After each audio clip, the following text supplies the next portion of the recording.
Hello everyone, welcome to my channel बुलबियर wave. आज है 4 अप्रैल एंड आज की वीडियो में हम मार्केट का वीकली प्रिडिक्शन करेंगे कि नेक्स्ट वीक में मार्केट का क्या मोमेंटम हो सकता है। उसको हम प्रेडिक्ट करेंगे आज की वीडियो में एंड साथ में एनालिसिस करेंगे आज के मोमेंटम का कि आज मार्केट में क्या मोमेंट रहा है। तो ये निफ्टी का चार्ट एंड जो टाइम फ्रेम वर्क लगा हुआ है वो 15 मिनट का टाइम फ्रेम लगा हुआ है। आज के दिन निफ्टी में अच्छा खासा नीचे का मोमेंटम रहा और 1.5% की गिरावट के साथ मार्केट आज बंद हुई है। जो निफ्टी की क्लोजिंग हुई है वो 22,904 पे क्लोजिंग हुई है। तो आज के दिन गिरावट का क्या रीजन था? तो अगर आप डो जोन्स को फॉलो करते होगे, मैं आपको डो जोन्स का चार्ट दिखाती हूँ। सो ये है 3 अप्रैल की क्लोजिंग। 3 अप्रैल की जो क्लोजिंग हुई थी डो जोन्स की वो थी 42,211 पे क्लोजिंग हुई थी। और नेक्स्ट डे जब कल रात में डो जोन्स ओपन हुआ था तो आप देखोगे तो इतना बड़ा गैप डाउन के साथ मार्केट की ओपनिंग हुई थी। मतलब मार्केट ओपन हुई थी 3 अप्रैल को 42,216 एंड कल रात में एक दिन पहले की क्लोजिंग थी 42,216 एंड कल रात में जो मार्केट की ओपनिंग हुई थी वो अच्छे खासे, अगर आप देखोगे तो यहाँ पे 42,226 पे क्लोजिंग हुई थी और नेक्स्ट डे जो मार्केट की ओपनिंग हुई वो है 41,000 पे। मतलब कि 1,000 पॉइंट्स का गैप देखने को मिला डो जोन्स में। उसकी वजह से निफ्टी में भी आज वही सेम पैटर्न फॉलो हुआ एंड मार्केट में, लेकिन इतना बड़ा डो जोन्स में मोमेंटम है 1,000 पॉइंट का। उतना बड़ा मोमेंटम तो निफ्टी में नहीं हुआ, लेकिन हाँ निफ्टी में भी अच्छी खासी गिरावट देखने को मिली।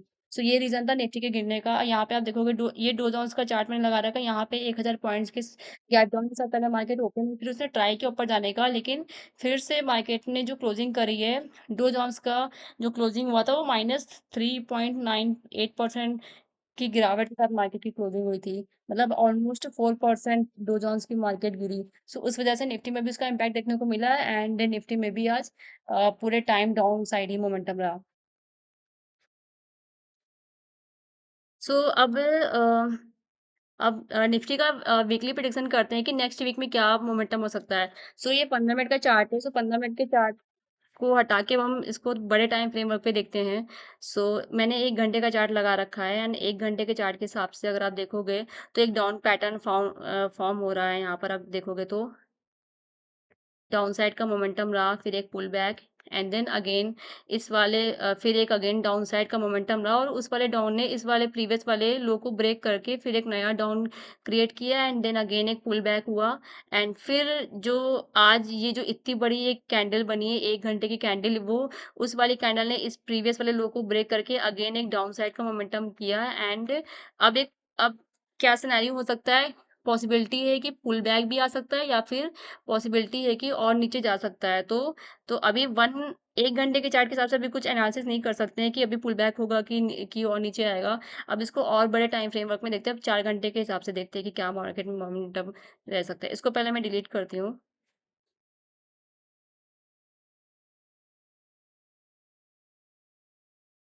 4 घंटे के हिसाब से अगर आप देखोगे तो 4 घंटे के हिसाब से मुझे यहाँ पर एक इक्वल टॉप वाली कंडीशन यहाँ पे मुझे दिख रही है। अगर आप देखोगे तो एक ये टॉप और एक ये टॉप, मतलब कि अ, ये जो कैंडल है सबसे हाई, जो सबसे ऊंची जो एक ये कैंडल बनी हुई है और यहाँ पे जो विक है, मतलब ये जो यहाँ पर जो सबसे हाई पे जो कैंडल बनी हुई है उसकी क्लोजिंग, उसकी जो बॉडी की क्लोजिंग है वो इस कैंडल के ऊपर नहीं क्लोज हुई है। मतलब विक तो ऊपर चली गई, ठीक है, विक का तो कोई प्रॉब्लम नहीं है, बट उसकी जो बॉडी है वो इस वाले कैंडल के ऊपर नहीं क्लोज हुई। तो एक एक अच्छा खासा यहाँ पे इक्वल टॉप बन गया। 4 आवर के चार्ट में मुझे एक ये पैटर्न दिख रहा है कि इक्वल टॉप वाला पैटर्न दिख गया एंड इसके अलावा मुझे क्या पैटर्न दिख रहा है?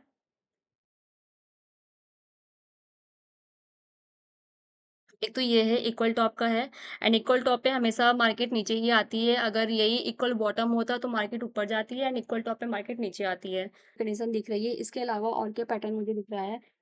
इसके अलावा अगर आप देखोगे तो यहाँ पर एक inverse head and shoulder pattern मुझे फॉर्म होता हुआ दिख रहा है।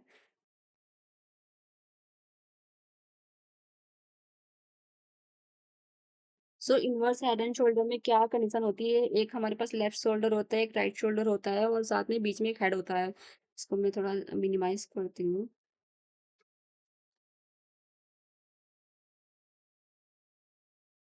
एंड इसको मैं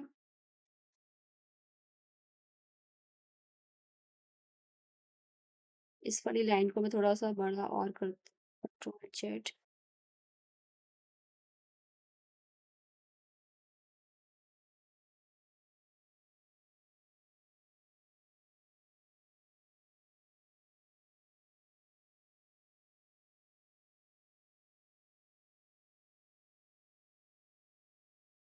okay, so 4 hour time frame के हिसाब से एक इन्वर्ट हेड एंड शोल्डर बन रहा है, जहाँ पर ये इसका लेफ्ट वाला शोल्डर हो गया, बीच में हेड, एंड यहाँ पर एक राइट शोल्डर हो गया। तो अब क्या पॉसिबिलिटी हो सकती है? एक तो पॉसिबिलिटी हो सकती है कि अगर इसको ये हेड एंड शोल्डर वाला पैटर्न फॉर्म करना है, तो उसको जहाँ पर इसको लेफ्ट वाले शोल्डर की जो लास्ट कैंडल गई है वहां तक के तो लेवल को से टच करना चाहिए। एंड ये जो इसकी लास्ट वाली कैंडल है वो 22,000, इसको मैं हटाती हूँ, इस कैंडल का जो लो है वो है 22,786, मतलब कि 22,800 तक के लेवल को तो यहाँ पर राइट वाला शोल्डर तो टेस्ट करेगा ही करेगा। मतलब अभी अगर इसमें और गिरावट आ सकती है तो वो 100 पॉइंट की और आ सकती है, लेकिन उसके बाद एक पुल बैक देखने को मिल सकता है। तो अगर एक पुल बैक होगा तो मतलब कि फिर से मार्केट एक पुल बैक मतलब ऊपर जाएगी और एक एक inverse head and shoulder pattern form हो जाएगा। तो एक तो ये कंडीशन दिख रही है बड़े टाइम फ्रेमवर्क में 4 आवर के चार्ट में। बट बाय चांस अगर एक एक और इसमें कंडीशन है कि ये जो मतलब कि अभी ये 4 आवर के हिसाब से मैंने कैंडल लगा रखी है। सो फोर, तो ये जो एक एक कैंडल है 4 4 घंटे की है। सो अभी जो नेक्स्ट कैंडल बनेगी, आज तो मार्केट क्लोज हो गई, लेकिन मंडे को जो भी कैंडल बनेगी, उस कैंडल का लो, उस कैंडल की बॉडी इस वाले लो को नहीं ब्रेक करना चाहिए। अगर बाय चांस उसने ब्रेक कर दिया, लाइक 20, इस कैंडल का लो है 22,786, अगर वो कैंडल की बॉडी 22,786 के नीचे क्लोज हुई, तो फिर वो एक हेड एंड शोल्डर पैटर्न नहीं होगा। फिर ये होगा कि एक डाउन वाला ट्रेंड चल रहा है, फिर उसको हम हेड एंड शोल्डर पैटर्न ना बोल के उसको हम डाउन ट्रेंड बोलेंगे कि ये गया, फिर डाउन वाला मोमेंटम, फिर एक पुल बैक, फिर एक डाउन मोमेंटम, फिर एक पुल बैक, एंड फिर मार्केट इस वाले लेवल को टच करने आ सकती है। एंड फिर इस वाले लेवल को भी अगर ब्रेक करेगी तो और नीचे आ सकती है। लेकिन वेट करेंगे, फिर ये हम तभी देख सकते हैं जब हमारे पास 4 आवर की एक 2-3 कैंडल और फॉर्म होंगे, तब पता चलेगा कि एक पुल बैक आएगा, एक इनवर्स वाला head and shoulder pattern form हो रहा है कि नहीं हो रहा है। सो ये 4 घंटे के हिसाब से इसको मैं कंट्रोल जेड करती हूँ।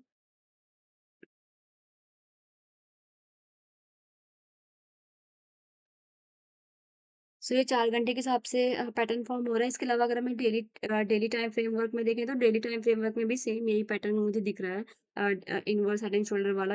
यहाँ पर मार्केट आई, फिर इसने पुल बैक किया, फिर एक बीच में हेड बन गया, फिर यहाँ पर मार्केट आई। अब यहाँ पर मार्केट, यहाँ पे बहुत ही क्रिटिकल वाला स्टेप है कि अगर मार्केट 22,800 को ब्रेक करेगी तो फिर वो इस वाले लेवल को टच करने आ सकती है, एंड फिर अगर इसको भी ब्रेक करती है तो फिर और नीचे आ सकती है। सो लेट्स सी कि मंडे और ट्यूसडे को क्या मोमेंटम होगा। एंड ये डेली वाला अभी मैंने टाइम फ्रेमवर्क लगा रखा है, तो एक एक कैंडल डे के हिसाब से बनी है। तो मतलब एक मंडे को एक और कैंडल बनेगी, ट्यूसडे को एक और कैंडल बनेगी, तो 2 कैंडल की बेस पे हम जज कर सकते हैं कि मार्केट ने इस वाले लो 2 दिन में ब्रेक किया कि नहीं किया। अगर ब्रेक नहीं किया तो एक पुल बैक आएगा, फिर हम एक कॉल वाली ट्रेड ले सकते हैं ऊपर की साइड की, एंड अगर ब्रेक कर दिया तो फिर पुट वाली ट्रेड लेंगे नीचे की साइड की। तो ये था मार्केट का प्रेडिक्शन। देखते हैं मंडे ट्यूसडे और जो भी नेक्स्ट वीक में जो भी हमने प्रेडिक्ट किया है वो क्या, मतलब कितना वो हमारी प्रेडिक्शन सही जाती है, कैसे मार्केट बिहेव करती है, तो वो तो किसी को नहीं पता कि मार्केट कैसे बिहेव करेगी, लेकिन हम अपना कुछ एजम्पशन दे सकते हैं कि ये पैटर्न फॉर्म हो रहा है तो इस पैटर्न के हिसाब से ये ऐसा मार्केट बिहेव करेगी। तो वो तो हम जज करेंगे कि नेक्स्ट वीक में क्या मार्केट का मोमेंटम रहेगा। So that's all about this video. अगर आपको वीडियो पसंद है तो उसको लाइक कर सकते हैं, एंड लोगों को शेयर कर सकते हैं आप, एंड चैनल को सब्सक्राइब कर सकते हैं। So thank you so much for watching the video. Have a nice day. Thank you everyone. Bye.